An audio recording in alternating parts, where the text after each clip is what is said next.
नमस्कार, मैं हूं आशुतोष और आप देख रहे हैं एमपी राउंड अप।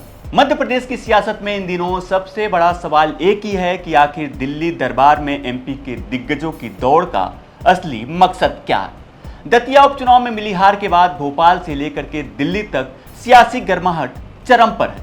केंद्रीय कृषि मंत्री शिवराज सिंह चौहान से लेकर के बीजेपी के पूर्व प्रदेश अध्यक्ष और सांसद वीडी शर्मा, कैलाश विजयवर्गीय और खुद मुख्यमंत्री डॉक्टर मोहन यादव तक एक एक कर दिल्ली में पार्टी के शीर्ष नेतृत्व से मुलाकात कर चुके हैं। पीएम नरेंद्र मोदी, गृह मंत्री अमित शाह और बीजेपी की राष्ट्रीय अध्यक्ष नितिन नवीन से हुई इन मुलाकातों को भले ही शिष्टाचार भेंट बताया जा रहा हो, लेकिन टाइमिंग बहुत कुछ बयां कर रही है। दतिया की हार, भीतरघात के आरोप और पूरी कार्यकारिणी को भंग होना क्या एमपी बीजेपी में बड़े फेरबदल की आहट है। दरअसल दतिया उपचुनाव के नतीजे बीजेपी के लिए किसी बड़े झटके से कम नहीं थे। जिस दतिया को बीजेपी का मजबूत गढ़ माना जाता था, जहां पार्टी के कद्दावर नेता नरोत्तम मिश्रा का दबदबा रहा, वहां मिली हार ने संगठन के अंदरूनी ढर्रे पर गंभीर सवाल खड़े कर दिए। परिणाम आते ही पार्टी में हड़कंप मच गया। नतीजों के तुरंत बाद कड़ा एक्शन लेते हुए दतिया बीजेपी की पूरी कार्यकारिणी को भंग कर दिया गया।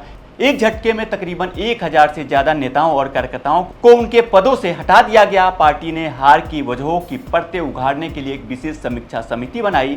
इस कमेटी के सामने चुनाव प्रचार में उतरे कई नेताओं ने अपना फीडबैक दर्ज कराया। सूत्रों के मुताबिक रिपोर्ट में खुले तौर पर भीतरघात की बात स्वीकार की गई। इतना ही नहीं, दतिया के स्थानीय सियासी समीकरणों और पूर्व मंत्री नरोत्तम मिश्रा की भूमिका को लेकर भी समीक्षा समिति में गंभीर सवाल उठाए गए। दतिया उपचुनाव में मिली हार के बाद पिछले कुछ दिनों में मध्य प्रदेश के बड़े नेता दिल्ली पहुंचे। केंद्रीय कृषि मंत्री शिवराज सिंह चौहान ने प्रधानमंत्री नरेंद्र मोदी से मुलाकात की और करीब 45 मिनट तक लंबी चर्चा की। शिवराज के बाद बीजेपी के पूर्व प्रदेश अध्यक्ष वीडी शर्मा ने पीएम मोदी से मुलाकात की। इसके अलावा एमपी के कद्दावर मंत्री कैलाश विजयवर्गीय ने गृह मंत्री अमित शाह से मुलाकात की। खुद सीएम मोहन यादव ने पार्टी के राष्ट्रीय अध्यक्ष नितिन नवीन से मुलाकात की। राजनीतिक विश्लेषकों का मानना है कि बीजेपी जैसी कैडर बेस पार्टी में डंका बजाकर या केवल मीडिया के सामने कोई फीडबैक नहीं दिया जाता। हाईकमान के अपने खुफिया तंत्र और कान आंख होते हैं, लेकिन दतिया हार के तुरंत बाद दिग्गजों की ये लगातार मुलाकातें एक स्पष्ट संदेश जरूर दे रही हैं कि पार्टी हाईकमान इस हार को हल्के में लेने के मूड में बिल्कुल नहीं है।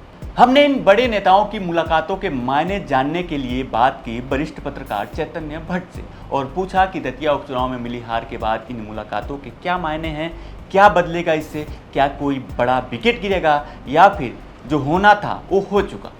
दतिया उपचुनाव में भारतीय जनता पार्टी को जिस तरह से हार का सामना करना पड़ा है, उसको लेकर न केवल प्रदेश के नेताओं में बल्कि हाईकमान और जो दिल्ली में बैठे वरिष्ठ नेता हैं वो भी काफ़ी चिंतित हैं, क्योंकि ये माना जा रहा था कि पिछली बार जब दतिया में चुनाव हुआ था तब दतिया के कद्दावर नेता और पूर्व गृह मंत्री नरोत्तम मिश्रा की हार हुई थी और यही सोचकर भारतीय जनता पार्टी ने इस बार एक युवा चेहरे को मैदान में उतारा था और इस बात का उनको पूरा भरोसा भी था कि चूँकि ऐसी मान्यता है कि सत्तारूढ़ दल को उपचुनाव में फ़ायदा मिलता है तो उनको इस बात की आशा थी कि उनका प्रत्याशी जीत जाएगा। लेकिन जिस तरह से वहाँ पर कांग्रेस के प्रत्याशी ने भारतीय जनता पार्टी को करीब 6,500 वोटों से हराया, तो ये निश्चित तौर पे एक चिंता का विषय था। और इसलिए आप देखिए कि तमाम वरिष्ठ नेताओं ने, प्रधानमंत्री चाहे वो शिवराज सिंह चौहान, उन्होंने प्रधानमंत्री नरेंद्र मोदी से मुलाकात की और कैलाश विजयवर्गीय, मोहन यादव ने नितिन नवीन जी से बात की, उनसे मुलाकात की। दीगर नेता और भी जो हैं वो विजयवर्गीय जी वो भी दिल्ली गए, उन्होंने भी अमित शाह जी से मुलाकात की। तो ये लबोलुबाब ये बताता है कि ये जो फीडबैक है ये हाईकमान ने उनसे मांगा होगा, जो वरिष्ठ नेता हैं, और कि क्यों हार हुई है ये भी एक बड़ा सवाल है, क्योंकि ये जो प्रत्याशी आशुतोष तिवारी थे ये आरएसएस से जुड़े माने जाते हैं और आरएसएस हमेशा से भारतीय जनता पार्टी की अंदर ही अंदर मदद करती आई है। लेकिन भारतीय जनता पार्टी के इस प्रत्याशी की हार से आरएसएस को भी धक्का लगा है, क्योंकि आशुतोष तिवारी अगर उससे आरएसएस से जुड़े थे तो निश्चित तौर पे कि उनकी प्रतिष्ठा भी इस चुनाव में लगी हुई थी। तो उनकी भी नाराज़गी कहीं ना कहीं हाईकमान तक पहुंची होगी और इसलिए हाईकमान ने लोगों को फीडबैक के लिए बुलाया होगा और तमाम तरह की जो चर्चाएं हैं वो हो रही होंगी। ये देखिए कि जैसे ही चुनाव परिणाम आया था, हाईकमान की तरफ से जो संगठन के करीब 1000 पदाधिकारी हैं जो विभिन्न संगठनों में कार्यरत थे, उन सबको हटा दिया गया। लेकिन इस पूरे मामले में जो केंद्र बिंदु हैं नरोत्तम मिश्रा, उन पे क्या कार्रवाई होगी, उनके बारे में क्या फीडबैक दिया गया है, ये अभी सामने तो आई नहीं बात। लेकिन निश्चित तौर पे ये बात बहुत गंभीर रूप से मानी जा रही हाईकमान द्वारा कि जिस तरह से नरोत्तम मिश्रा के समर्थकों ने उत्पात मचाया था, अनुशासन तोड़ा था, वो कतई स्वीकार भारतीय जनता पार्टी में नहीं किया जा सकता।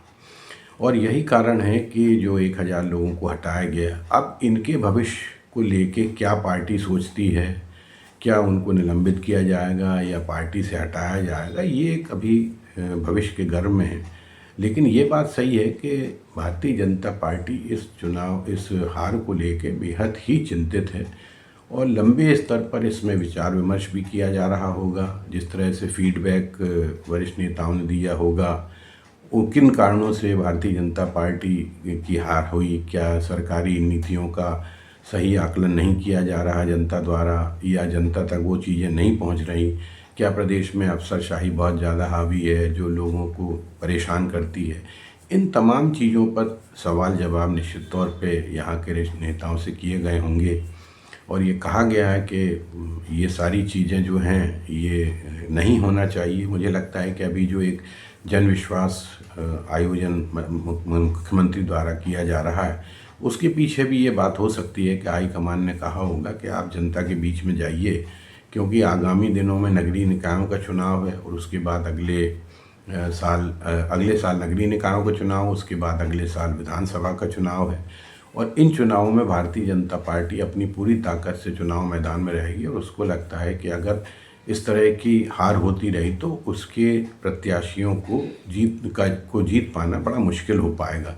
यही कारण है कि इस तरह की जो भाग दौड़ चल रही है प्रदेश के नेताओं की, अब इसमें क्या निकलता है, अमृत निकलता है या विष निकलता है, ये देखने वाली बात होगी। आपको ये भी बता दें कि खुद नरोत्तम मिश्रा भी पिछले हफ्ते दिल्ली आए, लेकिन एमपी तक ने जब उनसे पूछा कि क्या वे किसी बड़े नेता से मिलने आए हैं या उन्हें आला कमान ने तलब किया है, तो नरोत्तम मिश्रा ने साफ किया कि वो निजी कार्य से यहाँ आए हैं, ना तो किसी ने उन्हें बुलाया है और ना ही उन्होंने किसी से मिलने के लिए समय मांगा था। फिलहाल दतिया में मिली हार के बाद बीजेपी का अगला कदम क्या होगा, ये समीक्षा कमेटी की अंतिम रिपोर्ट पर निर्भर करता है। दतिया में जिस तरह से बीजेपी की हार हुई, उससे तो साफ है कि अनुशासन की सीमाएं टूटी और अपनों ने ही अपनों की लुटिया डुबोई।